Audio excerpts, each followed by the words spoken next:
Tim and Emily, we look at what's going on in the markets. It very much feels like a risk-off day with indexes just coming off their worst levels of the session and bonds moving higher. Yeah, it's all about mega cap tech today, just driving down the major indices. I mean, we got shares of Alphabet lower, we got shares of Microsoft lower, we got shares of Meta Platforms lower. We're going to hear from Apple after the bell, and we're going to hear from Amazon. But I'm looking at the Bloomberg Magnificent 7 Total Return Index. It is down as we speak by 3.3%. And you know, this was really the first day in the whole month that we finally saw some action for the S&P 500. After 29 days of moves under 1%, we're finally seeing some big moves in the major indexes. Literally what I was thinking, Emily, it's incredible that it took this long, but 1.8%. And this is only the second negative month of the year, the other month being April, Scarlett.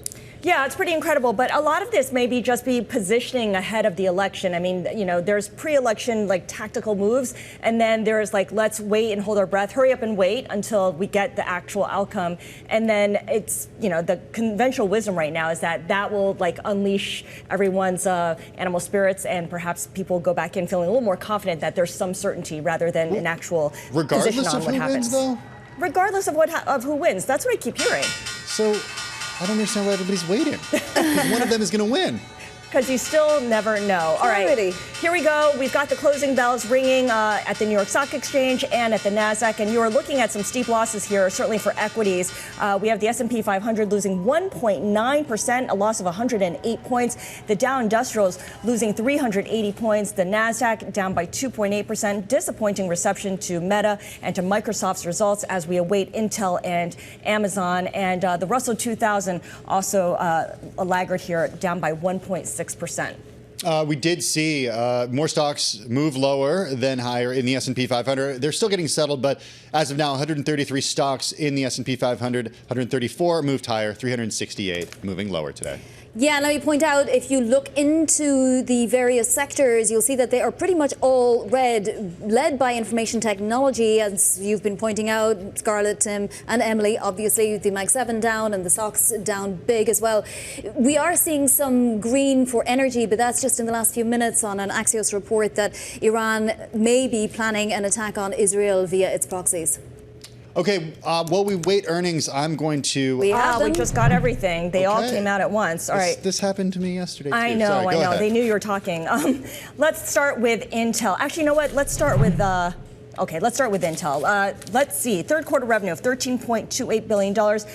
That does exceed the average analyst estimate of $13.02 billion. But in terms of the outlook, $13.3 billion to $14.3 billion. Analysts were looking for somewhere in the neighborhood of $13.63 billion. This is a stock that has just taken a beating the last couple of quarters, really being disappointed when it comes to its outlook in terms of what it's saying. It had to pull its guidance. This is a company that needs to get back on course with catching up to NVIDIA and really figuring out what its strategy is going forward. Okay, well, you've been looking at Intel. I'm looking at Amazon. Shares at Amazon are higher by about 2.5%. They're kind of bouncing around right now. The headline, though, is fourth quarter net sales coming in at 181.5 billion to 188.5 billion. The estimate was for 186, so a little on the light side when it comes to the guidance. Fourth quarter operating income coming in also a little light within the range, 16 billion to 20 billion. The estimate was for $17.49 billion. Third quarter net sales, though, did beat estimates. Third quarter AWS net sales, they came in just shy of estimates at $27.45 billion. Estimates for $27.49 billion. Third quarter operating margin coming in above estimates, though. 11%. Estimates were for 9.34%. Third quarter operating income coming in higher than expected at $17.4 billion. Estimates were for $14.75 billion. Amazon shares now in the after hours finding a direction. That one is higher up by more than 5%. Yeah, surprising to finally see some positive movement in these big tech stocks. I'm looking at one that is not a technology stock, Avis Budget, ticker CAR, because they missed estimates at least on the third quarter revenue. America's revenue coming in at 2.64 billion versus estimates of 2.72. Adjusted EBITDA down 45% year over year. And the stock unchanged right now, but was already down 50%. That's 50% year to date. That adjusted EBITDA also missing estimates at 503 million versus estimates of 5.28.9. And revenue, 3.48 billion, also missing estimates. I want to bring us back to Intel once again, Emily, and just to recap, the revenue range was quite massive, actually, $14.3 to $13.3 billion, but the estimate was at the very low end of that range, so that pleases investors. Then when you come to the operating margin, it was minus 17.8% versus positive 13.6%, so not a great figure there. And then also earnings per share, well, that was a loss, 46 cents of a loss per share versus the estimate for 41 cents year over year. That said, you are seeing a lot of positivity on the stock in the after-hours trade, up more than 10%. Of course, Intel, it could be a target for some companies too. Yeah, there were reports, for instance, that Qualcomm was looking to make a bid, but it wouldn't do so until after the elections, and there was some certainty over who's in the White House and who is regulating the different agencies, who's leading the regulation agencies. In terms of commentary from the CEO, Pat Gelsinger is speaking with reporters right now, and he's talking about how Intel has taken some steps to reduce inventory in PC processors, and that, to your point, Vonnie, he intends to keep the company together.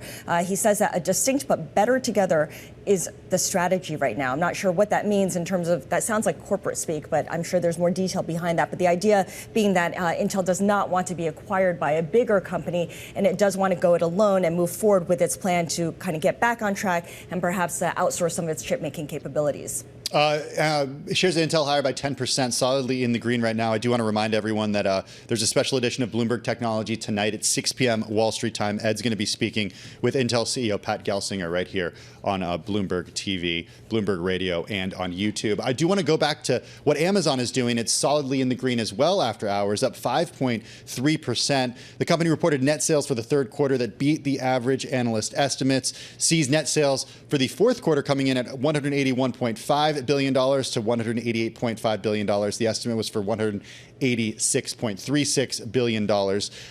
Also looking at the press release, Andy Jassy saying that he's excited about what we have in store for customers for the holiday season, saying that he kicked off the holiday season with the biggest ever Prime deal days, and the launch of the new Kindle lineup significantly outperforming expectations. He talks about the NFL Black Friday game, Election Day coverage with Brian Williams on Prime Video, and 100 new cloud infrastructure and AI capabilities that they're going to share at AWS reInvent the week after Thanksgiving. And of course, Tim, we think about Amazon, I'd at least do, as an e-commerce company, but let's not forget their physical stores are also a large part of the business. Net sales for physical stores up 5.4% year over year, 5.23 billion, beating estimates. And then I'm also looking at their AWS net sales. That's their cloud business, because that slightly missed estimates at $27.45 billion. Still up about 20% year over year, but just slightly missing estimates. Yeah, I mean, I think it's the forecast that's impacting how these stocks are trading after hours, but we will have to see how they trade tomorrow, because if you remember, we had all sorts of volatility for Microsoft and Meta yesterday, and then we had shocking days for both of those stocks today in the wake of the sell-off on Wall Street. So will we see an even more brutal sell-off tomorrow, which obviously we'll have passed Halloween, but we'll be on All Souls Day, so maybe it's just as bad, and maybe there'll be more profit-taking before the uncertainties of next week. We'll have to see, but once again, investors liking these forecasts both for Amazon and Intel. And one thing that they do like in particular is the operating margin, because that really reflects whether the spending on all that AI build out is hurting the profitability of the company. In the third quarter, operating margin was 11%, better than what analysts had been anticipating, which was 9.3%. And this is even as Amazon Web Services sales growth was pretty much in line. And these days, Vonnie, to your point, if you don't beat by a large amount, that's reason for investors to take it out on you. Yeah, and that's exactly what happened with Meta Platforms and with Microsoft. The question there was about CapEx versus how much money they're going to be spending on CapEx next year when they invest in these in doing AI and actually seeing a return on that investment from AI. And we saw what happened today. So we'll have to wait and see what we hear on the calls. I want to remind everyone, 4:30 is when we expect Apple results to cross we're having special coverage right here on Bloomberg Radio. I know you guys are continuing to follow all the results on Bloomberg TV as well. That is going to do it for our cross-platform coverage today, this earnings bonanza. Catch us same time, same place tomorrow right here on Bloomberg TV and Radio.